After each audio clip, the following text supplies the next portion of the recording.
Hello student, कैसे हैं बेटा आप लोग। तो बेटा आज हम लोग क्लास 9 के चैप्टर 2 के एमसीक्यू लेके आए हैं। उसको भी हम लोग जल्दी जल्दी सॉल्व करते हैं। चैप्टर तो पढ़ ही चुके हैं, अब कुछ इंपॉर्टेंट एमसीक्यू देखते हैं, ठीक है। तो चलिए बेटा, पहला जो हमारा क्वेश्चन है यहाँ पे लिखा है which of the following represent element. इसमें से कौन से एलिमेंट को रिप्रेजेंट कर रहे हैं। जो एलिमेंट है सिर्फ और सिर्फ एलिमेंट है, ठीक है। तो यहाँ पे एग्जाम्पल दिया है brass, stainless steel, arsenic, silica. सबसे पहले समझना चाहिए कि ब्रास क्या होता है। ब्रास बेचारा मिक्सचर होता है, किसका, कॉपर प्लस जिंक का होता है। यानी कि ब्रास एक हमारा क्या है, मिक्सचर से बना है, यानी कि ये एक एलिमेंट नहीं हुआ प्योर फॉर्म में। स्टेनलेस स्टील, स्टील किससे बना होता है। स्टील जो होता है ओपेक होता है, डक्टाइल होता है, ठीक है। ये सारी चीज़ें इसके अंदर आती हैं, कई चीज़ों से ये भी बनता है। तो यानी कि स्टेनलेस स्टील भी नहीं हुआ, ठीक है। फिर आता है सिलिका। सिलिका क्या होता है। सिलिका जो होता है बेटा ना कि मेटल होता है ना कि नॉन मेटल होता है, ठीक है। ये एक मेटलॉइड होता है जिसको सिलिकॉन कहते हैं। सिलिका एक क्वार्ट्ज भी होता है जो घड़ी के शीशे में पाया जाता है। वो सिलिका जो घड़ी के शीशे जैसे बनते नहीं है, आपने देखा होगा वॉल वॉच जो होती है, वो भी सिलिका से बना होता है। यानी कि सिलिका भी कुछ टाइप का मेटलॉइड है, यानी कि मिक्सचर है, ये भी एलिमेंट नहीं है। यानी कि बचा क्या, आर्सेनिक। आर्सेनिक यानी कि प्योर फॉर्म में एलिमेंट है हमारे पास, ठीक है। तो इसका आंसर हो जाएगा बी ऑप्शन हो जाएगा आर्सेनिक, ठीक है। Which of the following represent a solid liquid mixture. एक आपको ऐसा मिक्सचर बताना है इन सब में से जो सॉलिड लिक्विड हो, यानी कि सॉलिड के भी पार्टिकल हो, यानी कि सॉल्वेंट भी हो, सॉल्यूट भी हो, लिक्विड भी हो और सॉलिड वाला पार्ट। तो हमने कहा शुगर प्लस सैंड। शुगर तो छोटे छोटे होते हैं और सैंड यानी कि मिट्टी यानी कि रेत, इतने ज़्यादा नहीं होंगे। चलिए और देखते हैं, अगर नहीं होगा तो यही लगाएंगे। फिर इसके बाद क्या लिखा है, air trap in soil particle. Air यानी कि हवा, ठीक है। सॉइल पार्टिकल, सॉइल तो है, सॉलिड है, लेकिन एयर नहीं है। एयर नहीं, ये भी नहीं हो सकता, ठीक है। जब यहाँ पे नहीं एयर हो सकता तो यहाँ पे भी सिर्फ एयर दिया है, तो यहाँ पे भी नहीं हो सकता। फिर दूसरा चौथा क्या दिया, solution of common salt in water. हाँ, ये हो सकता है, क्योंकि कॉमन सॉल्ट किसे कहते हैं, NaCl को। और वाटर क्या है, लिक्विड है, यानी कि एक सॉलिड भी है और सॉल्यूट भी है। तो यानी कि इसका आंसर होगा हमारा कौन सा, डी वाला होगा, ऑप्शन डी सही है, यानी कि, ठीक है। Which of the following is expected to show Tyndall effect. इसमें से कौन सा ऐसा चीज़ है जो टिंडल इफेक्ट शो कर रहा है। टिंडल इफेक्ट हम लोगों ने क्या पढ़ा था, टिंडल इफेक्ट कैसे पता चला था। टिंडल इफेक्ट का मतलब क्या होता है। टिंडल इफेक्ट का मतलब होता है कोई भी कोलाइडल सॉल्यूशन के अंदर अगर लाइट पास करेंगे, कोलाइडल सॉल्यूशन धुंधला सॉल्यूशन, तो उसके अंदर एक पार्टिकल पे जब लाइट पड़ेगी तो दूसरे पार्टिकल को वो पास करेगी लाइट और ऐसे छिदर देगी लाइट, हर तरफ छिदर देगी लाइट। अगर ट्रू सॉल्यूशन होता, यानी कि मान लीजिए शुगर और वाटर का ट्रू सॉल्यूशन है, ठीक है, इसमें ज़्यादा छोटे छोटे पार्टिकल नहीं होंगे, ज़्यादा मटमैला नहीं होगा, ज़्यादा धुंधला नहीं होगा, तो यानी कि उसमें ज़्यादा स्कैटर्ड ना कर पाती। और टिंडल इफेक्ट का मतलब होता है जिसमें से कोलाइडल सॉल्यूशन, यानी कि धुंधले वाले पार्टिकल पे अगर लाइट मारो तो वो वाले पार्टिकल दूसरे वाले पार्टिकल को लाइट पास करेंगे और वो पूरा स्कैटर्ड हो जाएंगे। इसी को हम लोग कहते थे टिंडल इफेक्ट। टिंडल इफेक्ट क्या होता था, जैसे कि एक आप कमरा बंद कर दो, कमरे में बंद करने की छोटा सा होल कर दो, पूरी लाइट आएगी, पूरी कमरे में आपको पूरी एक सीधी लाइट दिखाई देगी, सीधी लाइट दिखाएगी और उसके अंदर जो पार्टिकल्स घूम रहे होंगे धूल मिट्टी, वो भी दिखाई देगी। तो चलिए देखते हैं इसका आंसर क्या है। A solution of common salt, solution of common salt, common salt solution, नहीं, ये नहीं हो सकता, ठीक है। मिल्क भी धुंधला होता है, लेकिन इसके पार्टिकल भी कैसे होते हैं, इसके भी पार्टिकल धुंधले होते हैं। चलिए ठीक है, अभी देखते हैं आगे, अगर नहीं होगा तो उसी पे देखते हैं। फिर लिखा है स्टार्च सॉल्यूशन। स्टार्च सॉल्यूशन भी कोलाइडल होता है, सबसे ज़्यादा होता है कोलाइडल, मिल्क से भी ज़्यादा होता है, यानी कि ये भी हो सकता है, इन दोनों में कुछ हो सकता है। चलिए चौथा पढ़ते क्या होता है, आ सॉल्यूशन ऑफ सोडियम कार्बोनेट। नहीं, सोडियम कार्बोनेट नहीं हो सकता, वो तो कुछ है, आता ही नहीं है, यानी कि इससे इन दोनों में से ज़्यादा स्टार्च ज़्यादा है, स्टार्च सॉल्यूशन होगा। क्या होगा, स्टार्च सॉल्यूशन होगा, ठीक है। इतनी बात समझ गए आप लोग, हमने बताया था टिंडल इफेक्ट के बारे में, ठीक है। अब हमने कहा चौथा जो क्वेश्चन आया, alloy is a mixture of. Alloy क्या होता है, एलॉय जो होता है हमारा एक मिक्सचर होता है, किससे बनता है देखते ज़रा। यानी कि एलॉय ये तो पता चल गया कि मिक्सचर है, किसका मिक्सचर है ये पता करना है। बेटा पीरियोडिक टेबल में आपने ऐसे देखा होगा, ठीक है, ऐसे पीरियोडिक टेबल में देखा होगा आप लोगों ने, यहाँ पे कुछ इस तरीके क्या होता है। यहाँ वाले जो मेटल होते हैं बेटा, यहाँ वाले मेटल में हमारे मेटल भी आते हैं, नॉन मेटल भी आते हैं और मेटलॉइड भी आते हैं। तो एलॉय जो आता है वो पी ब्लॉक में पाया जाता है, यही वाले ब्लॉक में जो मिक्सचर होता है। तो यानी कि देखिए मेटल होता है, नहीं मेटल नहीं होता है भैया। मिक्सचर का है, इसका मतलब सिर्फ एक चीज़ नहीं हो सकती। मेटलॉइड, मेटलॉइड भी नहीं होगा क्योंकि मेटलॉइड अलग होता है। नॉन मेटल नहीं, मेटल प्लस नॉन मेटल होगा। क्यों? क्योंकि एलॉय जो होता है मिक्सचर से बनता है, दो चीज़ों से मिल के बनता है, उसे कहते हैं हम लोग क्या, मेटल एंड नॉन मेटल कहते हैं। अगर आप मेटलॉइड लगाना चाहो तो मेटलॉइड पे भी लगा सकते हो, क्योंकि मेटलॉइड भी बनता है हमारा किससे, मेटलॉइड भी बनता है हमारा मेटल और नॉन मेटल से ही बनता है। यानी कि ये भी सही होगा, ठीक है। एग्जाम्पल चलिए बुक में यही ऐसे ही दिया हुआ है, ठीक है, ये भी सही है। पांचवा देखिए क्वेश्चन क्या है हमारे पास। पांचवा क्वेश्चन है, from a mixture of water and oil the constituent can be separated by using. हमारे पास मिक्सचर दिया है वाटर और ऑयल का, ठीक है, उसको सेपरेट करना है। हमें ये पता है हम लोगों ने किससे सेपरेट किया था, सेपरेटिंग फनेल से किया था। पता नहीं है या नहीं है, आप लोग इस चीज़ को समझते हैं नहीं समझते हैं। तो वाटर और ऑयल का दिया था, अब सेपरेट करना है। फिल्ट्रेशन से कर सकते हैं। फिल्ट्रेशन से का मतलब क्या होता है, फिल्ट्रेशन का मतलब वो फिल्टर पेपर लिया, उसको हमने रोल करा, सेमी सर्किल करके, क्वार्टर सर्किल करके उसका एक कोन बनाया, उसमें मिट्टी भी है, मान ली मिट्टी पानी का सॉल्यूशन, उसमें यूँ डालेंगे, ठीक है, कोनिकल फ्लास्क में ऐसे डालेंगे, ऐसा होता है कोनिकल फ्लास्क, और ऐसे होता है, ठीक है। अब यहाँ पे फिल्टर पेपर लगा देंगे इसी के शेप का, और इसमें जो चीज़ प्योरीफाई करना होगी इसमें डालेंगे। सॉलिड पार्टिकल होगा, सॉलिड वाला उसके अंदर ही रह जाएगा, लिक्विड छन के नीचे आ जाएगा। इसको कहते हैं फिल्ट्रेशन, यानी कि फिल्ट्रेशन नहीं हो सकता। सेपरेटिंग फनेल, सेपरेटिंग फनेल होगा बेटा। सेपरेटिंग फनेल कैसे बताया था हमने, सेपरेटिंग फनेल का मतलब होता है, क्या होता है, सेपरेटिंग फनेल का मतलब होता है एक भारी पार्टिकल और एक हल्का पार्टिकल। जैसे कि वाटर भारी पार्टिकल है, ऑयल का पार्टिकल हल्का है, तो ऑयल का पार्टिकल क्या होगा अगर वाटर में मिला होगा, तो इसलिए हम लोग क्या करेंगे, इस चीज़ को अलग करने के लिए हम लोग बनाएंगे सेपरेटिंग फनेल। और सेपरेटिंग फनेल कैसा था बेटा, मैं आपको बता दे रहा हूँ। सेपरेटिंग फनेल जो था बेटा यहाँ पे कुछ ऐसा था, ठीक है, अगर आप लोग को याद हो कुछ इस टाइप से बना था, ठीक है। और यहाँ पे रखा था बीकर, और यहाँ पे 3 लेयर थी, यहाँ पे एक वाटर था, यहाँ पे ऑयल था, और यहाँ पे स्टॉप कॉक था। स्टॉप कॉक को जैसे ही खोलते थे, स्टॉप कॉक को जैसे ही खोलते थे तो यहाँ से क्या होता था, जितना ऑयल का पार्टिकल वाटर होता था नीचे आ जाता था, और ऑयल का पार्टिकल हल्का होता था तो ऊपर आ जाता। तो उसको सेपरेट कैसे करते थे, सेपरेटिंग फनेल से। और ये सेपरेटिंग फनेल का कैसा होता है, डायग्राम होता है हमारा। ये आंसर ये होगा। कंडेंसेशन भी बता दे रहे हैं आपको। कंडेंसेशन क्या होता है, कंडेंसेशन का मतलब होता है जो लिक्विड से वेपर बने। लिक्विड है हमारे पास, उसको हमने हीट करा, ठीक है, लिक्विड से हीट करा, और किस में बनेगा, गैसेस में। गैसेस को क्या कहते हैं, वेपर कहते हैं। जो लिक्विड से वेपर बने, वेपर से लिक्विड बने, उसे कंडेंसेशन कहते हैं। हमने कल ये चीज़ बताई थी आपको कि अगर आपकी मम्मी वगैरह किचन में कोई चीज़ क्या कर रही है, पानी को उबाल रही हैं, तो उसके ऊपर ढकनी रखी है, तो नीचे से हीट कर रहे हो, ठीक है, लिक्विड को हीट कर रहे हो, और वो वेपर बन के उस पतीली, क्या उसको आप बोल दो, उस जो ढक्कन होगा ऊपर रखा होगा, उसके ऊपर जाके वाटर के पार्टिकल चिपकने लगेंगे।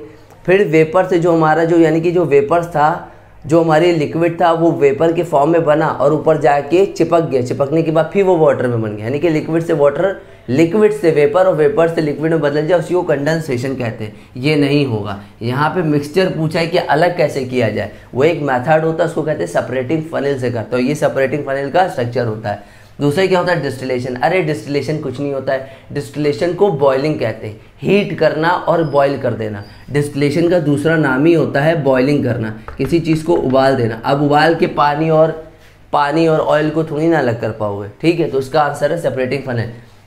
छठा देखिए यहाँ पे क्या लिखा बेटा, different colouring agent of a natural die can be separated by technique. हम लोग जो नेचुरल डाई बनती थी, जैसे इंक प्लस वाटर में बनाते थे, वो एक डाई बनती थी, उसको अलग अलग करते कैसे थे हम लोग, जो डिफरेंट कलरिंग एजेंट आते हैं नेचुरल डाई का, उसको अलग अलग करने का तरीका क्या था, याद हो तो थोड़ा सा गौर कीजिए कि हम लोगों ने इस चीज़ में कैसे किया था। चलिए ठीक है, पहले हम बताते हैं पहला क्वेश्चन क्या है। पहला जो है हमारा क्रोमेटोग्राफी लिखा है, तो पहला जो दिया ही वही आंसर सही है। क्रोमेटोग्राफी याद होगा आपको कि एक यहाँ पे एक फिल्टर स्ट्रिप लेते थे, फिल्टर पेपर की स्ट्रिप लेते थे, और उस फिल्टर पेपर के ऊपर 3 सेंटीमीटर यहाँ पे एक लाइन खींचते थे, ठीक है, 3 सेंटीमीटर यहाँ से यहाँ तक की जो डिस्टेंस होती थी 3 सेंटीमीटर होती थी। लाइन खींचते थे पेंसिल पे, और उस पर क्या करते थे, एक इंक का जहाँ पे लाइन आई हुई है, जहाँ पर लाइन आई हुई है, जहाँ पर लाइन आई हुई है वहाँ पे एक इंक का स्पॉट डालते थे।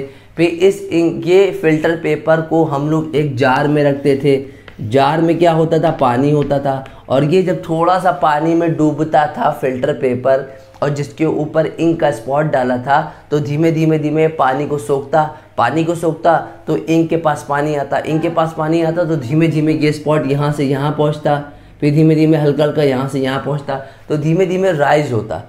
और हम कहते थे इसमें से सॉल्युबल वाला वो पार्ट होगा जो सबसे धीमे धीमे पानी को अब्जॉर्ब करे और धीमे धीमे स्लोली ऊपर जाए। जो सबसे ऊपर होगा वो लेस सॉल्युबल होगा, जो धीमे धीमे चढ़ेगा, धीमे धीमे ऊपर जाएगा, वो ज़्यादा सॉल्युबल होता है। तो क्रोमेटोग्राफी इसको कहते हैं, इस टेक्निक को। तो हम लोग ने यहाँ पे पूछा कलरिंग एजेंट जो नेचुरल डाई होती है उसको अलग अलग कैसे करते हैं, कि एक ही, यानी कि क्रोमेटोग्राफी का मतलब ये हुआ, इसमें ये बताना था कि क्या सिर्फ ब्लैक इंक में ब्लैक इंक अगर हम डालेंगे तो सिर्फ ब्लैक इंक ही दिखेगी या एक से ज़्यादा कलर दिखेंगे। तो उसी चीज़ को हम लोग बताते हैं क्रोमेटोग्राफी से। आंसर है क्रोमेटोग्राफी। डिस्टिलेशन नहीं हो सकता, डिस्टिलेशन का मतलब होता है बॉइलिंग, अभी जस्ट बताया मैंने आपको।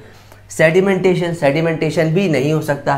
बेटा सेडिमेंटेशन क्या होता है? सेडिमेंटेशन का मतलब होता है कि पानी और, जैसे कि मान लिए मडी वाटर है, मडी वाटर का मतलब मिट्टी वाला, मिट्टी भी है उसमें पानी भी है, उसको क्या करेंगे, मिट्टी वाले पानी, मान लिया आपके पास एक बीकर है, ऐसे समझिए, ठीक है, मान लिया आपके पास एक बीकर है, बीकर में आपके पास यहाँ पे पानी है और नीचे मड है, मिट्टी उट्टी है, तो आप थोड़ी टाइम के लिए पानी और मिट्टी के जो मिक्सचर है मिट्टी और पानी का, उसको छोड़ देंगे बीकर में, थोड़ी देर बाद मिट्टी नीचे बैठ जाएगी, जब नीचे बैठ जाएगी और ऊपर का पानी हल्का हल्का करके निकाल लेंगे हम, तो इसी को हम लोग कहते हैं सेडिमेंटेशन कहते हैं। और इसको दूसरा प्रोसेस होता है इसका, एक और भी कहते हैं डिकेंटेशन, वो ऑयल और वाटर के लिए होता है, ठीक है। फिल्ट्रेशन क्या होता है? फिल्ट्रेशन जैसे अभी बताया कि फिल्टर पेपर से फिल्टर करना, जो भारी पार्टिकल होगा वो फिल्टर पेपर में फंस जाएगा, बड़े बड़े पार्टिकल, और जो पानी होगा छन के नीचे आ जाएगा, ये भी नहीं हो सकता। यानी कि इसका आंसर सिर्फ क्या है, कलरिंग एजेंट को बताने के लिए क्रोमेटोग्राफी है, ठीक है।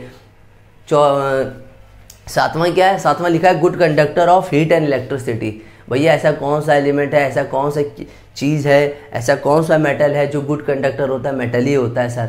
मेटल में क्या होता है? फ्री इलेक्ट्रॉन्स यहाँ पे होते हैं, यहाँ पे, ठीक है। गुड कंडक्टर यानी कि जिसमें इलेक्ट्रिसिटी और हीट दोनों पास हो जाए, और वो एग्जाम्पल है आपका मेटल है। मेटलॉइड नहीं हो सकता क्योंकि मेटलॉइड बनता है एलॉयज से। एलॉयज यानी कि मिक्सचर होता है किसका? मेटल प्लस नॉन मेटल का होता है, इसलिए ये नहीं हो सकता। नॉन मेटल नहीं हो सकता, ठीक है। नॉन मेटल में इलेक्ट्रॉन्स क्या करते हैं? इलेक्ट्रॉन्स इतने ज़्यादा नहीं होते यहाँ पे, ठीक है।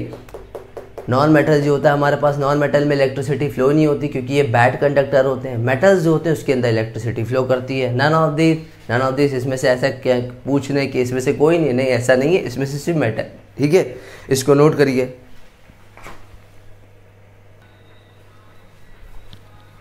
अब देखिए बेटा आपके पास जो नेक्स्ट क्वेश्चन आया है, name the method is use to separate the component of a mixture of two और more miscible liquid. Miscible liquid की बात कर रहे हैं, ठीक है। किसकी बात कर रहे हैं? मिसिबल लिक्विड की। अब यहाँ पे क्या हुआ है, तो यहाँ पे बेटा इन्होंने क्या कहा, दो से ज्यादा मिसिबल लिक्विड हो। मिसिबल का मतलब हो जो आपस में एक दूसरे में डिजोल्व हो जाए। इमिसिबल का मतलब जो डिजोल्व ना हो। फिर कहा इन्होंने whose boiling point differ 25 degree centigrade और लेस। ये कह रहे हैं कोई एक ऐसा मेथड बताइए जिसमें दो कंपोनेंट है हमारे पास जो आपस में मिक्स हो जा रहे हैं, पूरी तरीके से डिजोल्व हो जा रहे हैं। यहाँ पे कोई ऐसा पार्ट नहीं है जो एक दूसरे में डिजोल्व ना हो, दोनों ऐसे लिक्विड हैं जो डिजोल्व हो जा रहे हैं, ठीक है। उसका बॉइलिंग पॉइंट का डिफरेंस 25 डिग्री सेंटीग्रेड या उससे लेस हो, डिफरेंट हो। तो हमने कहा ऐसा कौन सा मेथड हो सकता है? हमने कहा डिस्टिलेशन करके देखते हैं। हमने कहा डिस्टिलेशन का मतलब होता है बॉइलिंग कर देना। बॉइलिंग करेंगे तो अगर हम देखेंगे तो बॉइलिंग करने में दोनों ही, अगर हम मान लिया कोई ऐसा सॉल्यूशन लेते हैं, मान लिया हमने ऐसा लिया, हमने लिया यहाँ पे वाटर लिया, ठीक है, और हमने लिया एसीटोन लिया, ठीक है। ये भी लिक्विड, ये भी लिक्विड। इसका बॉइलिंग पॉइंट कितना है? 100 है। इसका बॉइलिंग पॉइंट कितना है? 56 है।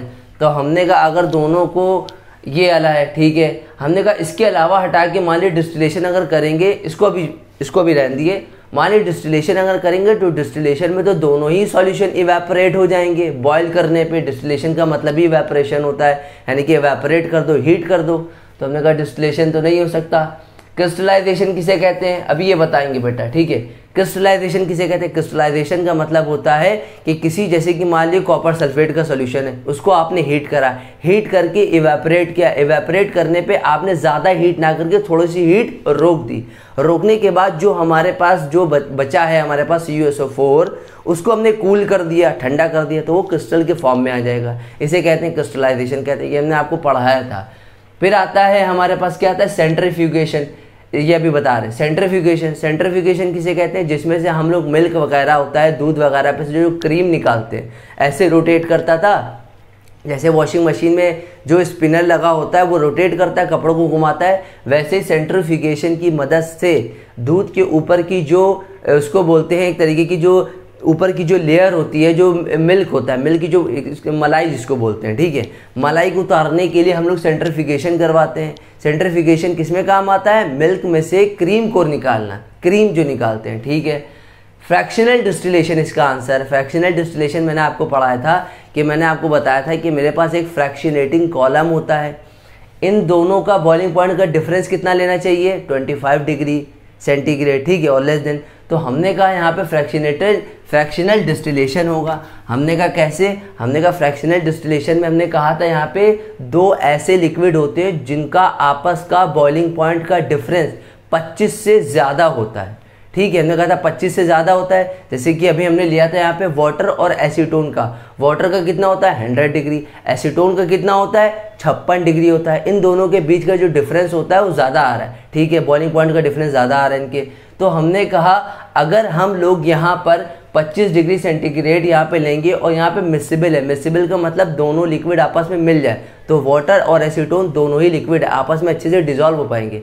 तो दो लिक्विड आपस में जब डिसॉल्व हो जाएंगे तो उनको अलग अलग करना मुमकिन नहीं है, इम्पॉसिबल है। अगर दो ऐसी चीज़ें होती कि एक सॉलिड वाला पार्ट होता और एक लिक्विड वाला पार्ट, तो लिक्विड वाले को या तो हम ऐसे कर देते कि छान लेते, ठीक है, छान लेते तो सॉलिड वाले पार्ट अलग हो जाते और लिक्विड वाला पार्ट हमें अलग मिल जाता। लेकिन यहाँ पे दिक्कत ये है कि दोनों ही मिक्सिबल है, दोनों ही आपस में डिसॉल्व हो गए। अब उसको हम डिस्टिलेशन थोड़ी ना करवाएंगे, हीट कर दोगे तो दोनों ही इवेपोरेट हो जाएंगे, तो इसलिए फ्रैक्शनल डिस्टिलेशन लेते थे। आपको याद होगा फ्रैक्शनेटेड ट्यूब लिया था, लीबक कंडेंसर लिया था, उसमें फ्रैक्शनेटिंग कॉलम आया था।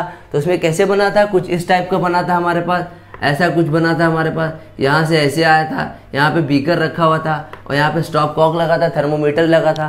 तो हमने क्या किया था? फ्रैक्शनल डिस्टिलेशन की मदद से हम लोग क्या करते हैं? फ्रैक्शनल डिस्टिलेशन की मदद से हम लोग इसको मिक्सिबल लिक्विड को भी अलग कर देते हैं। फ्रैक्शनल डिस्टिलेशन की मदद से जब कोई पूछे कि मिक्सिबल लिक्विड हो, दोनों ही मिक्सिबल लिक्विड हो, तो उसमें आपको क्या करना है? फ्रैक्शनल डिस्टिलेशन लगाना है, ये ध्यान रखिएगा। जब दोनों ही आपस में डिसॉल्व हो जाए, और दोनों ही आपस में डिसॉल्व ना हो पाए, जो आपस में डिसॉल्व ना हो पाए, वहाँ पे फ्रैक्शनल डिस्टिलेशन नहीं लगाते हैं। फ्रैक्शनल डिस्टिलेशन कह दो या सिर्फ आप इसको ये भी कह सकते हो डिस्टिलेशन, लेकिन फ्रैक्शनल डिस्टिलेशन एक क्या कहते हैं? एक ऐसा अपरेटस होता है जिससे हम लोग दोनों का डिफरेंस को निकाल सकते हैं। दोनों के बॉइलिंग पॉइंट को, एक इवेपोरेट होता है तो जल्दी निकल आता है कूल होके, और एक धीमे धीमे निकलता है, वहीं पे सेटल रहता है, ठीक है। तो उसका आंसर है फ्रैक्शनल डिस्टिलेशन। दूसरा आंसर है, क्वेश्चन है, name the element can not split into two और more simpler substances by physical or chemical method. ऐसे एलिमेंट बताइए जो आपस में स्प्लिट ना हो पाए, ठीक है, दो से ज़्यादा। तो हमारे पास नाइट्रोजन है, हाइड्रोजन है, हीलियम और ऑक्सीजन है। तो यहाँ पे हमें ये पता है कि नाइट्रोजन तो भैया हमारे पास नहीं हो सकता, हीलियम भी नहीं हो सकता, हीलियम नोबल गैस है, ऑक्सीजन नॉन मेटल ये भी है। तो हमारे पास सिर्फ और सिर्फ हाइड्रोजन इसका एग्जाम्पल है। क्या है? हाइड्रोजन। ये बहुत ही छोटा सा एग्जाम्पल, ये बहुत ही छोटा सा क्वेश्चन है, ठीक है। हाइड्रोजन इसका एग्जाम्पल है। फिर पूछा है a colloid is a mixture of dash, 4 दिए option, homogeneous, heterogeneous, non aqueous, super saturated. पहले तो पता करना चाहिए कि कोलाइड क्या होता है। कोलाइड का मतलब होता है, कोलाइडल सॉल्यूशन वो होता है जो बहुत ही धुंधला दिखता है, जो पूरी तरीके से प्योर नहीं होता, यानी कि प्योर नहीं होता। तो प्योर वाले को कहते हैं होमोजीनियस, इम्प्योर वाले को कहते हैं हेट्रोजीनियस, यानी कि ये प्योर नहीं है तो क्या होगा?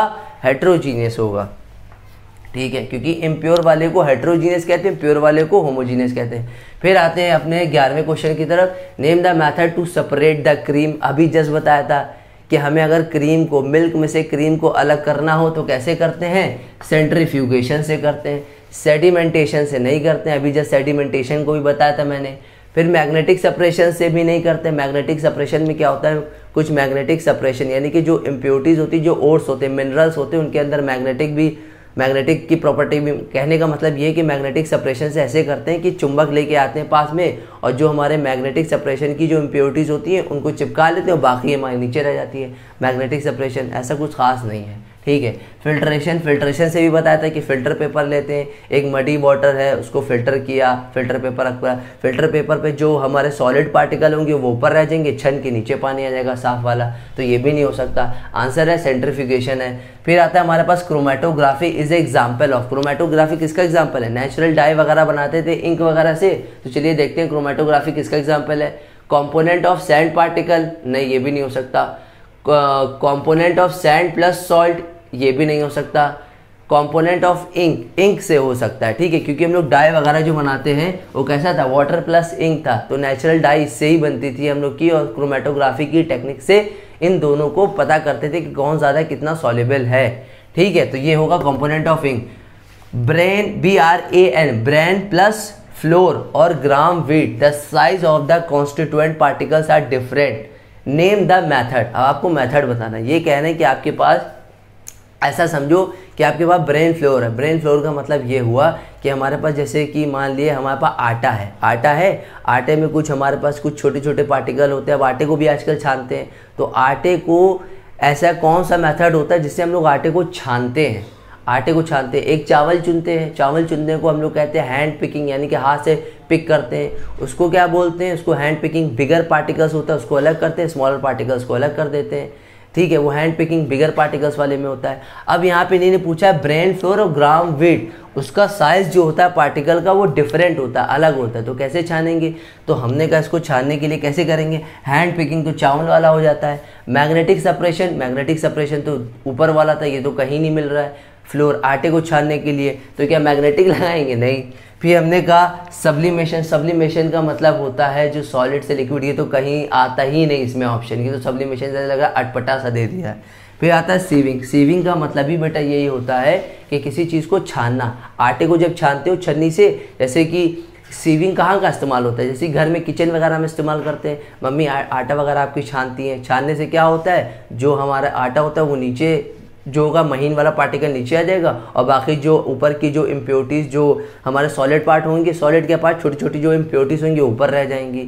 जैसे कि आपने देखा हो कंस्ट्रक्शन वगैरह में ज़्यादा यूज़ होता है, बड़ा सा छन्ना लेते हैं, मोरंग बालू होती है उसके ऊपर डालते हैं, तो बड़े बड़े पार्टिकल अलग हो जाते हैं, और छोटी वाली जो साइज़ होता है पार्टिकल का मोरंग वगैरह का वो उधर छन जाता है, उसी को कहते हैं सीविंग कहते हैं, ठीक है। तो इतना नोट करिए बेटा। अब देखिए बेटा, जो आपका 14 क्वेश्चन दिया है, the digestion of a food in our body is chemical change. जो हम खाना खाते हैं हमारी बॉडी में खाना डाइजेस्ट होता है वो एक केमिकल चेंज है, सबको मालूम है। And the food material are converted into simpler one, और वो फूड जो हम खाते हैं जो हमारी बॉडी में जाता है वो कन्वर्ट किस में हो जाता है? ग्लैक्टोज, माल्टोज, ग्लूकोज या स्टार्च में? ग्लूकोज में होता है, सभी को मालूम है। जब हम खाना खाते हैं तो हमारे बॉडी में फूड जो टूटता है वो ब्रेक डाउन होता है छोटे छोटे सिंपलर मॉलिक्यूल्स में, और उसी को हम लोग कहते हैं ग्लूकोज। क्या कहते हैं? ग्लूकोज। बी वाला ऑप्शन सही है, ग्लूकोज है। Suspension is a mixture of, suspension किसका मिक्सचर है? पहले तो पता होना चाहिए सस्पेंशन क्या होता है। सस्पेंशन वो होता है जो पूरी तरीके से प्योर नहीं होता है। एक सॉलिड का पार्ट होता है और एक सॉल्वेंट होता है और एक सॉल्यूट होता है, यानी एक सॉलिड होता है और एक लिक्विड होता है हमारे पास, उसे कहते हैं सस्पेंशन। तो सस्पेंशन किसका मिक्सचर होना चाहिए? कोलाइडल का नहीं होगा। कोलाइडल धुंधले वाले को कहते हैं। धुंधला वाला यानी कि मिल्क का पार्टिकल है और वाटर है, दोनों ही लिक्विड है, लेकिन धुंधला है यानी कि इसमें एक सॉलिड और लिक्विड नहीं है, इसमें सिर्फ और सिर्फ दोनों ही लिक्विड है। होमोजीनियस होता है प्योर फॉर्म, यानी कि पूरा का पूरा प्योर फॉर्म हो, यानी कि सस्पेंशन नहीं होना चाहिए। क्यों? क्योंकि सस्पेंशन क्या बताया हमने? सॉलिड हो और लिक्विड हो, ठीक है। फिर हेट्रोजीनियस में हो सकता है, क्योंकि हेट्रोजीनियस इम्प्योर होता है, और इम्प्योर होने के लिए यानी कि एक सॉल्यूट होता है, यानी कि एक सॉलिड वाली चीज़ होती है और एक लिक्विड वाली चीज़ होती है, यानी कि सस्पेंशन मिक्सचर किसका हो सकता है? हेट्रोजीनियस का हो सकता है। हो क्या सकता है? ठीक है, हेट्रोजीनियस, ठीक है। फिर हमने कहा यहाँ पे diamond is a example of. Diamond किसका एग्जाम्पल होता है? पहली बात तो डायमंड जो होता है एक एलोट्रोप होता है, कार्बन का ही एक पार्ट होता है। तो हमने कहा डायमंड किसका एग्जाम्पल हो सकता है? पार्टिकल्स नहीं, एटम्स, क्या हो सकता है? नहीं। मॉलिक्यूल्स? नहीं। एलिमेंट होता है, ठीक है। डायमंड जो होता है बेटा एक एलिमेंट होता है, ना मॉलिक्यूल्स ना पार्टिकल, ये सब कुछ नहीं होता है, ये एक एलिमेंट होता है, ठीक है। डायमंड अगर आप देखोगे तो एक कार्बन का ही एलोट्रोप है। एलोट्रोप उसे कहते हैं जो हमारा एक ही तरीके का फॉर्मूला हो लेकिन उसका अरेंजमेंट अलग अलग हो, तो वही होगा। डायमंड क्या है? हमारा एक एलिमेंट है, ना कि पार्टिकल, एटम्स, मॉलिक्यूल। अब देखिए 16वां क्वेश्चन क्या है? Dash is metalloid. कौन सा ऐसा इसमें से है जो मेटलॉइड है इन 4 ऑप्शन में से? सोडियम? नहीं, सोडियम तो हमारा ग्रुप 1s ब्लॉक में आता है, अल्कली मेटल होता है, ठीक है। फिर आया मैग्नीशियम। मैग्नीशियम भी हमारा नहीं होता, वो एस ब्लॉक में इधर आता है। मेटलॉइड क्या होते हैं? मेटलॉइड तो भैया मिक्सचर होते हैं मेटल और नॉन मेटल के, यानी कि मैग्नीशियम भी नहीं हुआ, सोडियम भी नहीं हुआ। गैलियम, गैलियम भी हमारा आता है, गैलियम भी डी ब्लॉक में आसपास आता है, ठीक है। तो यानी कि मिक्सचर नहीं हुआ मेटल नॉन मेटल का, और मेटलॉइड को मिक्सचर कहते हैं मेटल और नॉन मेटल का, यानी कि सिलिकॉन बचा। तो सिलिकॉन जो होता है बेटा वो मेटलॉइड होता है हमारा। किसमें होता है? मेटलॉइड क्या होता है? मेटलॉइड एक मिक्सचर होता है मेटल और नॉन मेटल का भी। अगर आप देखोगे पीरियोडिक टेबल में तो ऐसे बिना होता है, BCNOF, आलू